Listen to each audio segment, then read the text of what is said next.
तो कल देखे थे हम लोग ठोस का डेफिनेशन यानी डेफिनेशन ऑफ सॉलिड देखे थे। आज देखेंगे हम लोग टाइप्स ऑफ सॉलिड यानी ठोस के प्रकार।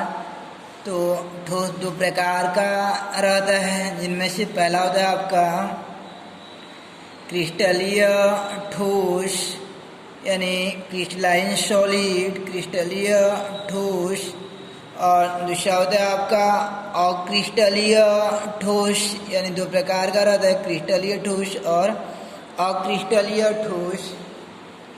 तो इनको एक एक करके अध्ययन करना है हमको। तो पहले देखते हैं हम लोग क्रिस्टलीय ठोस किन्हें कहते हैं। तो ऐसे ठोस जिनमें अवयवी कण कहो चाहे रचक कण कहो, त्रिविम में नियमित क्रम में व्यवस्थित रहते हैं, यानी इनके मध्य की दूरी समान रहती है, समदूरस्थ व्यवस्थित रहते हैं। थ्री डायमेंशनल में त्रिविम में नियमित क्रम में व्यवस्थित रहते हैं। तो ऐसे ठोस को कहते हैं हम लोग क्रिस्टलीय ठोस कहते हैं। जबकि जिनमें नियमित क्रम में व्यवस्था नहीं रहती है, यानी रचक कणों के मध्य की दूरी अधिक भी होती है और कम भी होती है, यानी फिक्स नहीं रहती है, तो ऐसे कणों को हम लोग यानी ऐसे ठोस को कहते हैं अक्रिस्टलीय ठोस कहते हैं। तो इस प्रकार से वे ठोस जिनमें अवयवी कण या रचक कण त्रिविम में नियमित क्रम में व्यवस्थित रहते हैं क्रिस्टलीय ठोस कहलाते हैं। तथा वे ठोस जिनमें अवयवी कण या रचक कण अर्थात अणु परमाणु व आयन त्रिविम में नियमित क्रम में व्यवस्थित नहीं रहते हैं, उन्हें अक्रिस्टलीय ठोस कहते हैं। रचक कण के रूप में अणु हो सकता है या परमाणु हो सकता है, अणु परमाणु या आयन कोई भी होते हैं। तो त्रिविम में नियमित क्रम में व्यवस्थित नहीं रहते तो उन्हें अक्रिस्टलीय ठोस कहते हैं। जैसे कहीं पर आर्मी का एक ग्रुप खड़ा हुआ है, तो उनके मध्य की दूरी जो समान बनी रहती है, तो वह व्यवस्था क्या प्रदर्शित करेगा, आपके क्रिस्टलीय ठोस को प्रदर्शित करेगा। जबकि बाजार में जो भीड़ बनी रहती है, तो वह व्यवस्था क्या हो जाएगा, आपका अक्रिस्टलीय ठोस हो जाएगा। जिनमें पास और दूर दोनों प्रकार की व्यवस्था रहती है, तो वह अक्रिस्टलीय ठोस हो जाती है। जैसे छोटे बच्चे जो कलर मैच करने वाला गेम खेलते हैं, तो उसमें आप देखिए रहोगे कि एक निश्चित व्यवस्था रहती है, तो वह व्यवस्था क्या हो जाएगा, आपका क्रिस्टलीय ठोस हो जाएगा। यानी जैसे एग्जाम हॉल पर बैठे हुए विद्यार्थी पर विचार करेंगे, तो उनके मध्य की दूरी जो हमेशा समान बनी रहती है पूरा 3 घंटा जो है, तो वह व्यवस्था क्या हो जाएगा, आपका क्रिस्टलीय ठोस हो जाएगा।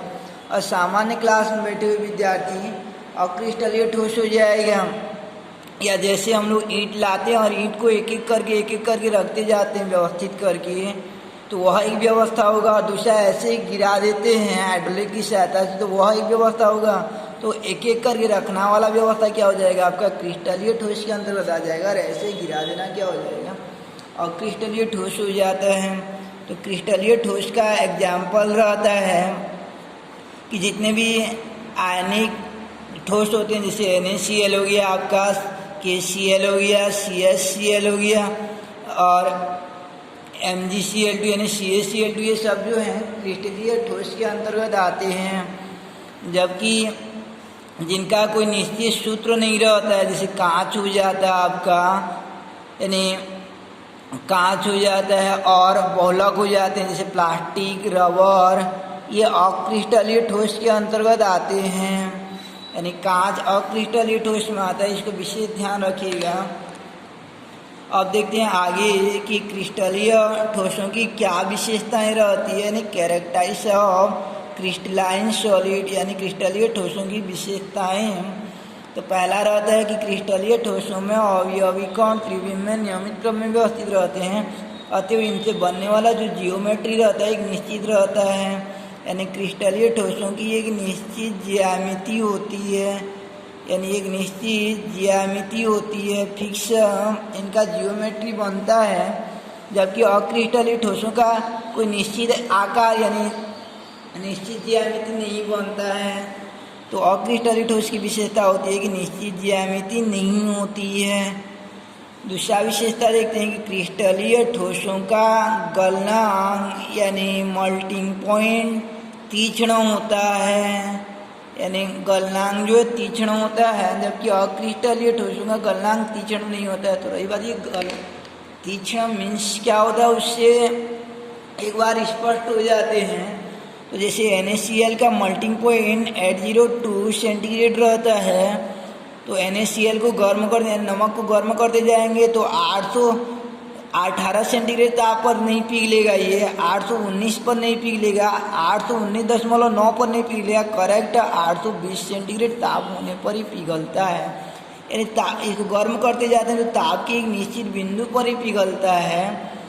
जबकि अक्रिस्टलीय ठोसों कैसा रहता है, रेंज रहता है। जैसे प्लास्टिक का वो गर्म करेंगे तो 80 सेंटीग्रेड से यह 120 सेंटीग्रेड के बीच पिघल रहा है, तो इनका निश्चित पॉइंट नहीं रहता, यानी तीक्ष्ण बिंदु नहीं रहता, एक रेंज में ये पिघलते हैं, तो इनका गलनांक जो तीक्ष्ण नहीं होता है, जबकि क्रिस्टलीय ठोसों का गलनांक तीक्ष्ण होता है। तो इस प्रकार दो विशेषता हो गई आपका कि क्रिस्टलीय ठोसों की निश्चित ज्यामिति होती है, क्रिस्टलीय ठोसों का गलनांक तीक्ष्ण होता है, जबकि अक्रिस्टलीय ठोसों का जस्ट ऑपोजिट हो जाता है।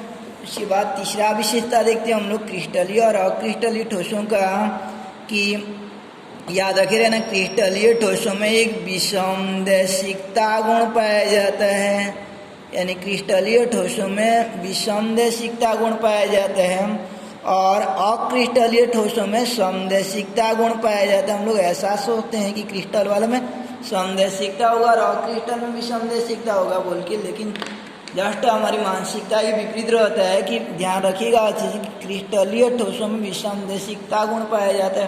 तो ये बात स्पष्ट हो जाते हैं कि विसंदेशिकता और समदेशिकता का मीन्स क्या रहता है।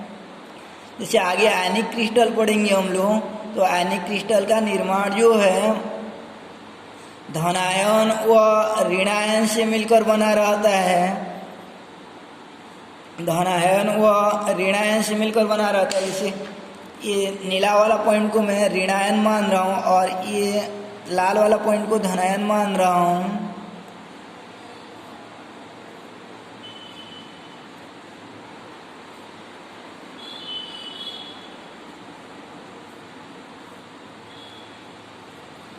तो विसंदेशिकता का अर्थ रहता है कि भौतिक गुण जैसे अपवर्तनांक, रिफ्रैक्टिव इंडेक्स या विद्युत चालकता या उसमें चालकता का अलग अलग दिशा में, यानी क्रिस्टल के अलग अलग दिशा में अलग अलग होना विसंदेशिकता कहलाता है। और क्रिस्टल के सभी दिशाओं में समान होना, यानी सभी दिशाओं में उनका मापन समान होना समदेशिकता कहलाता है।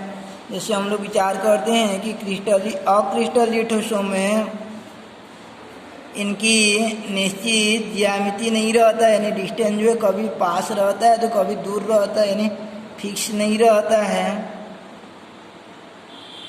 यानी इनका निश्चित ज्यामिति नहीं रहता है। तो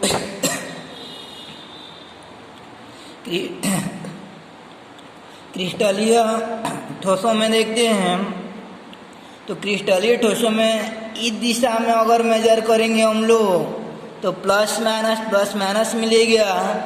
जो मापन किया जा रहा राशि है उसका मान मापेंगे और इस दिशा में मापेंगे तो केवल माइनस आएगा, तो इस दिशा में प्लस माइनस मिल रहा था, इस दिशा में केवल माइनस मिल रहा है, मीन्स दोनों दिशा में अलग अलग आएगा। इस डायरेक्शन में केवल प्लस आएगा, यानी और इस डायरेक्शन में प्लस माइनस इस टाइप का आएगा। तो अलग अलग दिशा में अलग अलग हो जाते हैं, तो वह गुण बहुत, यानी वह विसंदेशिकता गुण कहलाता है। जबकि अक्रिस्टलीय ठोस में मिक्स रहते हैं, तो इधर देखेंगे तो मिक्स दिखेगा, इधर जाएंगे तो मिक्स, ये दिशा में भी जाएंगे तो सभी दिशा में मिक्स मिलेगा, यानी सभी दिशा में समान टाइप का मेजरमेंट मिलता है, यानी सभी दिशा में मिक्स मिल रहा है तो समान टाइप का गुण मिल रहा है, तो वह समदेशिकता गुण कहलाता है। जबकि अलग अलग दिशा में भौतिक गुण का अलग अलग होना विसंदेशिकता गुण हो जाता है। जैसे कि कहीं पर मान लीजिए शादी हो रहा है और वहाँ पे हमको खाने के लिए बुलाए हैं, तो उस दौरान जो एक नियमित व्यवस्था में बैठे हैं, जैसे इधर जो है जेंट्स को बैठाएं और ये लाइन में जो है लेडीज़ को बैठाए हैं। तो इस स्थिति में यानी नियमित व्यवस्था है, तो उस स्थिति में ये दिशा में देखेंगे तो केवल पुरुष दिखाई देंगे, इस दिशा में देखेंगे तो केवल लेडीज दिखाई देंगे। तो दोनों दिशाओं में जो मापन है वो अलग अलग आएगा। अगर नियमित यानी एक निश्चित क्रम में बैठे हैं तो, और मान लीजिए वहाँ पे पार्टी वगैरह हो रहा है तो वहाँ पे कोई निश्चित यानी बैठाने की व्यवस्था नहीं होगा, वहाँ पे सब खड़े रहेंगे तो मिक्स रहते हैं पूरा, यानी प्लस माइनस यानी जो महिला और पुरुष हैं वो पूरा मिक्स रहेंगे। तो पूरा मिक्स रहेंगे तो उस दौरान जो है ये दिशा में भी देखेंगे तो मिक्स दिखाई देंगे, ये दिशा में भी यानी सभी दिशा में। तो अक्रिस्टलीय व्यवस्था में जो है सभी दिशाओं में समान गुण पाए जाते हैं, समदेशिकता को प्रदर्शित करता है। अक्रिस्टलीय ठोस और क्रिस्टलीय ठोस जो है विसमदेशिकता गुण को प्रदर्शित करता है। तो इस प्रकार से आज देखिए हम लोग कि वे ठोस जिनमें अवयवी कण या रचक कण त्रिविम में नियमित क्रम में व्यवस्थित होते हैं क्रिस्टलीय ठोस कहलाते हैं। जैसे NaCl, KCl, हीरा, ग्रेफाइट हो जाएगा। तथा वे ठोस जिनमें अवयवी कण अर्थात अणु परमाणु आयन त्रिविम में नियमित क्रम में व्यवस्थित नहीं होते हैं, अक्रिस्टलीय ठोस कहलाते हैं। जैसे कांच, रबर, प्लास्टिक। उसके बाद क्रिस्टलीय ठोसों की विशेषता रहती है, इनकी निश्चित ज्यामिति होती है, इनका गलनांक तीक्ष्ण होता है और ये विसमदेशिक प्रकृति के होते हैं। तथा अक्रिस्टलीय ठोसों इनकी निश्चित ज्यामिति नहीं होता है, गलनांक जो तीक्ष्ण नहीं होती है और ये समदेशिक प्रकृति के होते हैं। फिर कल जो है इनका और दो विशेषताओं को देखेंगे।